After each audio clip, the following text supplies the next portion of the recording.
3.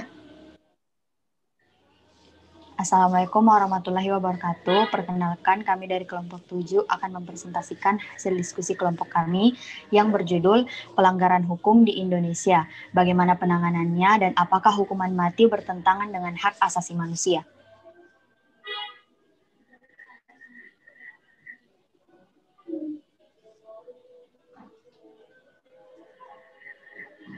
Adapun anggota kelompok 7 yaitu Anugrah Nuraliani, saya sendiri, Muhammad Haikal, Tara Azhara Maulida, Novia Indriani, Hasrul, dan Muhammad Fahri Nasir.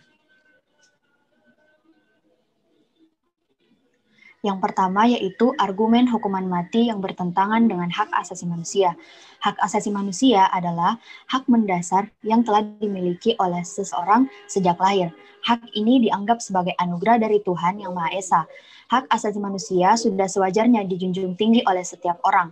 Negara juga sangat menghargai hak asasi manusia seseorang dengan memberikan aturan yang tegas dan mengikat bagi warga negaranya agar tidak menganggap enteng hak asasi orang lain.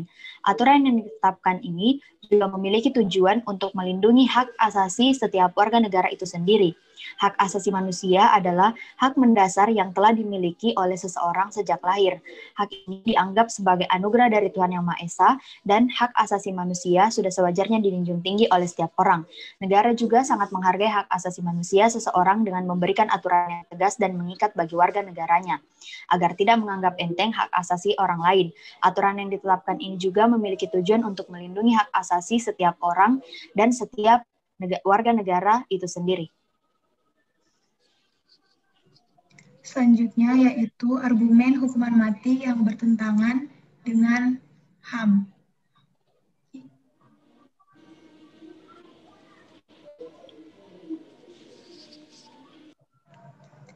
Argumen mereka adalah karena menghilangkan nyawa seseorang dengan cara disengaja dianggap telah melanggar hak asasi seseorang. Sementara itu, beberapa negara memiliki argumen yang cukup berbeda. Mereka menganggap hukuman mati tidak melanggar HAM yang berlaku karena hukuman ini tidak hanya bertujuan untuk menghilangkan nyawa seseorang saja, tetapi juga untuk menjaga generasi bangsa selanjutnya dari daya rusak kejahatan luar biasa. Negara sebenarnya juga memiliki kedaulatan untuk melaksanakan suatu hukuman. Negara Amerika Serikat juga menerapkan hukuman mati dengan menggunakan kursi listrik. Hukuman mati untuk kasus narkoba di Indonesia cukup menimbulkan kontroversi. Dalam beberapa tahun belakangan ini terdapat banyak narapidana terkait kasus narkotika yang harus menghadapi hukuman mati.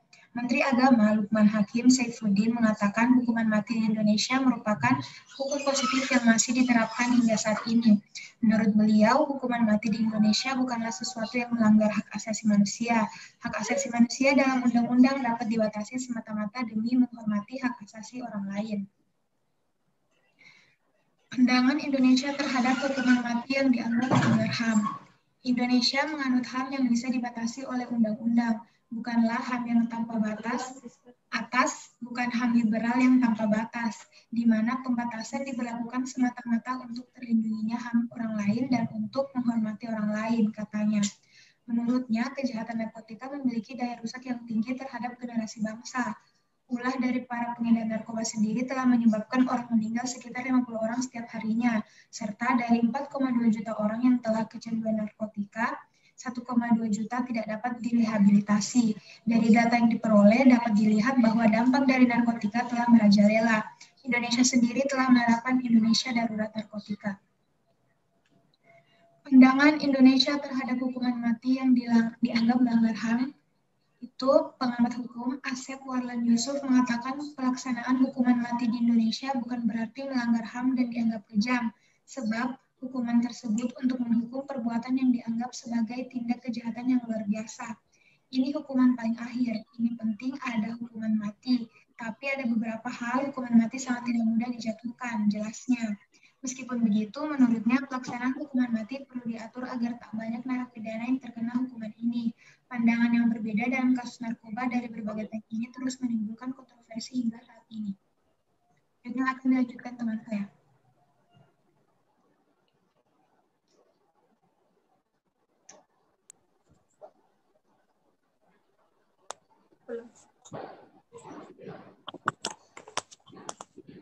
Yang selanjutnya yaitu pandangan komunitas lembaga penggiat HAM terhadap hukuman mati yang dianggap melanggar HAM.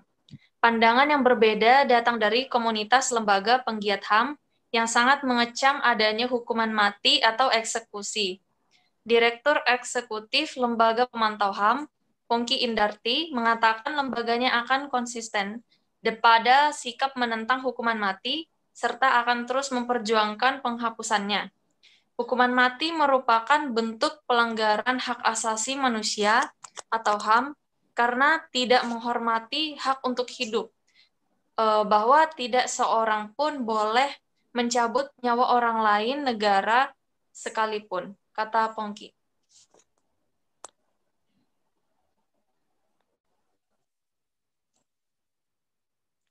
Berikutnya adalah contoh kasus. Yang pertama, pada kasus yang berbeda seperti kasus dari Salim Kancil misalnya, dua orang pelaku utama pembunuhan Salim Kancil telah divonis bersalah dan diberi hukuman 20 tahun penjara. Salim Kancil adalah seorang petani yang mengalami tindak kekerasan hingga tewas karena memperjuangkan lahannya dari pertambangan ilegal. Ia mengalami pelanggaran HAM yang luar biasa. Ia dipukuli dengan benda tajam, batu, dan sebagainya, serta distrum di hadapan anaknya dan masyarakat setempat. Pelaku utama dari tindakan ini tidak mendapatkan hukuman mati, melainkan hanya hukuman 20 tahun penjara. Pelaku secara jelas melakukan tindakan pelanggaran HAM yang luar biasa dengan membunuh dan menghilangkan nyawa orang lain. Hukuman mati yang diterapkan di Indonesia perlu diatur sedemikian rupa sehingga pelaksanaan dan tujuannya jelas dan tidak merugikan pihak yang dilibatkan. Penjatuhan hukuman juga perlu melihat besarnya kejahatan yang dilakukan, sehingga tepat dan adil baik bagi pelaku maupun korban serta keluarga korban. Yang kedua yaitu pembatasan waktu atau pembubaran demonstrasi. Slide selanjutnya.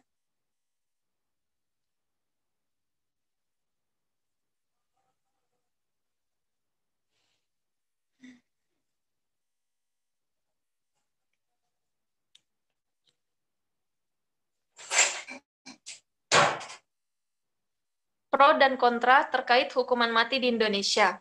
Penjatuhan pidana mati menimbulkan pro dan kontra di kalangan para ahli hukum, bahkan di kalangan filsuf dan kaum agama. Pro dan kontra pidana mati ini memberikan pendapat yang berbeda-beda. Ada pembela pidana mati yang mengatakan pidana mati itu perlu untuk menjerakan dan menakutkan penjahat, dan relatif tidak menimbulkan sakit jika dilaksanakan dengan tepat. Yang menentang pidana antara lain mengatakan bahwa pidana mati dapat menyebabkan ketidakadilan, tidak efektif sebagai penjara karena sering kejahatan dilakukan karena panas hati dan emosi yang di luar jangkauan kontrol manusia. Kemudian dari pihak yang tidak setuju lebih sering beralasan karena hukuman mati bertentangan dengan HAM. Ada juga yang mengatakan hukuman mati bertentangan dengan konstitusi di Indonesia. Di dalam pasal 28A UUD 1945 yang berbunyi setiap orang berhak untuk hidup serta berhak mempertahankan hidup dan kehidupannya. Dengan demikian berarti memang tidaklah berlebihan jika pihak yang menolak hukuman mati karena bertentangan dengan konstitusi.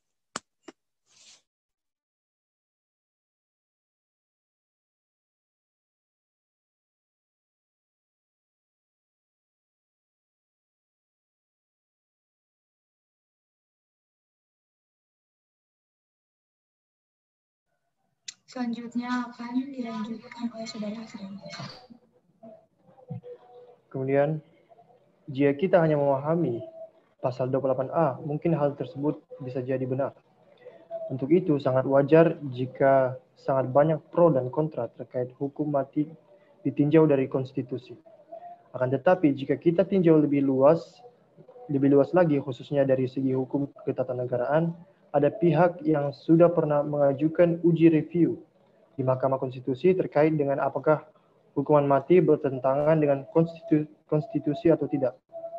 Terhadap uji review tersebut, akhirnya lahirlah putusan nomor 2-3 PUU V/2007. Pengujian tersebut diajukan oleh pihak yang beberapa diantaranya adalah seorang terpidana mati. Terpidana mati kasus narkotika yang hendak dieksekusi. Dalam putusan tersebut dari pihak pemohon sendiri, intinya adalah mereka menganggap bahwa hukum mati sangat bertentangan dengan konstitusi. Pemberlakuan hukuman mati dianggap sebagai pelanggaran terhadap konstitusi. Sehingga beberapa mengatakan bahwa dengan adanya pasal 28A tersebut, haruslah hukuman mati ditegakkan. Sehingga sudah tidak ada lagi hal yang bertentangan dengan konstitusi. Selain itu, mereka juga beranggapan bahwa konstitusi itu adalah hukum yang tertinggi. Hendaknya peraturan yang berada di bawahnya yang dinilai melanggar atau bertentangan dengan konstitusi untuk supaya tidak mempunyai kekuatan hukum yang mengikat. Memang secara hukum, sah-sah saja mereka mempunyai argumen yang demikian. Tetapi pada kenyataannya, Mahkamah Konstitusi mengatakan melalui putusannya tersebut bahwa hukuman mati tidaklah bertentangan dengan konstitusi. Meskipun di dalam putusan tersebut terdapat perbedaan pendapat di antara para hakim. Selanjutnya.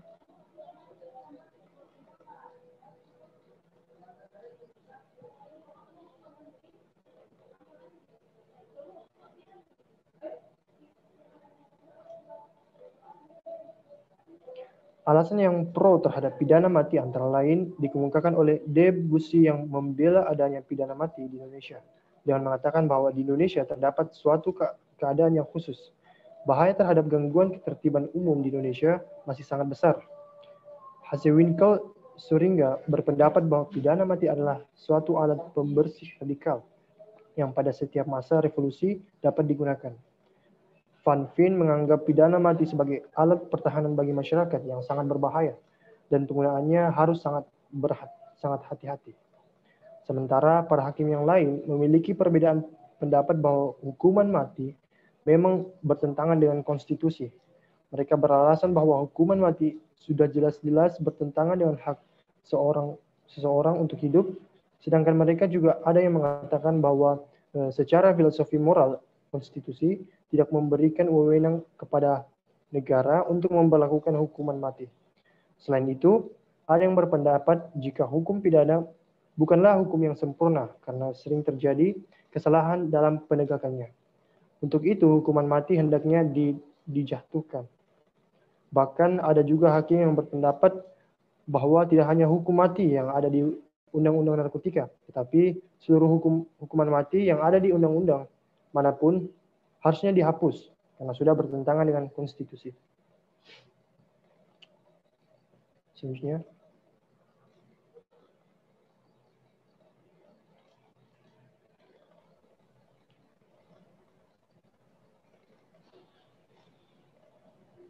Selanjutnya ada pro dan kontra terkait hukum mati di Indonesia. Adapun yang kontra terhadap pidana mati antara lain dikemukakan oleh Beccaria yang mengatakan bahwa hidup adalah sesuatu yang tak dapat dihilangkan secara legal dan membunuh adalah tercela. Oleh karena itu, pidana mati adalah immoral dan makanya tidak sah. Joseph von Sonneveld menentang pidana mati karena dianggap bertentangan dengan Undang-Undang Protokol Opsional kedua Konvensi Internasional tentang hak-hak sipil dan politik yang ditujukan untuk menghapuskan hukum mati yang menyebutkan di dalam pasal satunya. Pertama yaitu tidak seorang pun dalam wilayah hukum dan negara pihak pada protokol ini dapat dihukum mati. Yang kedua yaitu setiap negara pihak yang meratifikasi konvenan wajib mengambil langkah-langkah yang dipergunakan untuk menghapuskan hukuman mati dalam wilayah hukumnya efek jerah.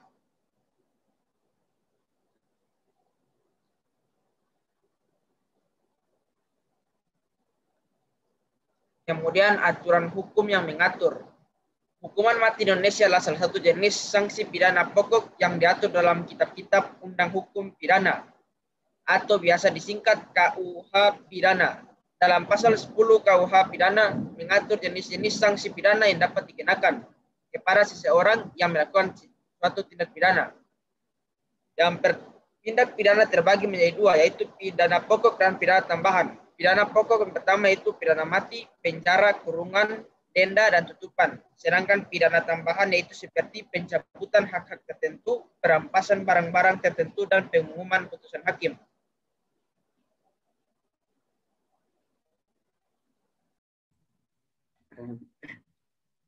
Baik, selanjutnya yaitu alasan yang menyatakan setuju dengan dilaksanakannya pidana mati terhadap pelaku kejahatan. Yang pertama, pidana mati menjamin bahwa si penjahat tidak akan berkutik lagi. Masyarakat tidak akan diganggu oleh orang ini sebab mayatnya telah dikubur sehingga tidak perlu takut lagi terhadap terpidana. Yang kedua, pidana mati merupakan suatu alat represi yang kuat bagi pemerintah. Yang ketiga, dengan alat represi yang kuat ini, kepentingan masyarakat dapat terjamin sehingga dengan demikian ketenteraman dan ketertiban hukum dapat dilindungi. Yang keempat, terutama jika pelaksanaan eksekusi di depan umum diharapkan timbul rasa takut yang lebih besar untuk berbuat kejahatan. Yang kelima, dengan dijatuhkan serta dilaksanakan pidana mati, diharapkan ada seleksi buatan sehingga masyarakat dibersihkan dari unsur-unsur jahat dan buruk dan diharapkan akan terdiri atas warga yang baik saja.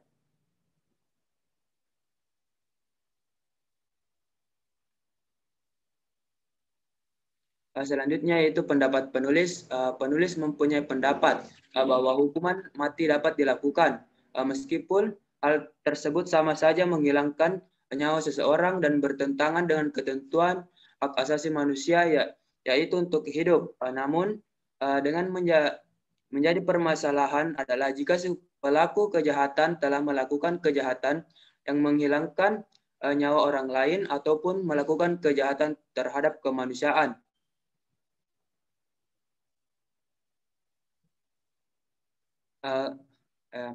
Kemudian kesimpulan. Yang pertama, hukuman mati masih diterapkan di Indonesia dan tertuang dalam hukum positif Indonesia yaitu pasal 10 KUHP dan termasuk sebagai pidana pokok. Hal tersebut juga didukung dengan kualifikasi tindak pidana yang bisa dikategorikan atau diancam dengan pidana mati antara lain tindakan makar ataupun mengajak negara asing untuk menyerang Indonesia. Begitu juga dalam rancangan KUHP juga terdapat pengaturan pidana mati.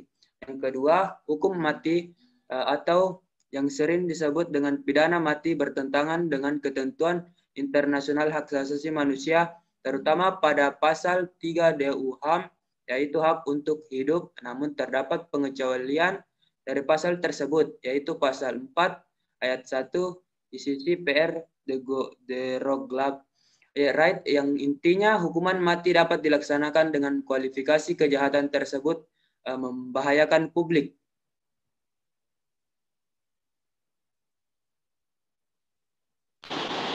Itulah tadi presentasi dari kelompok kami, yaitu kelompok 7. Kurang dan lebihnya mohon dimaafkan. Wabillahi taufik wal hidayah. Wassalamualaikum warahmatullahi wabarakatuh.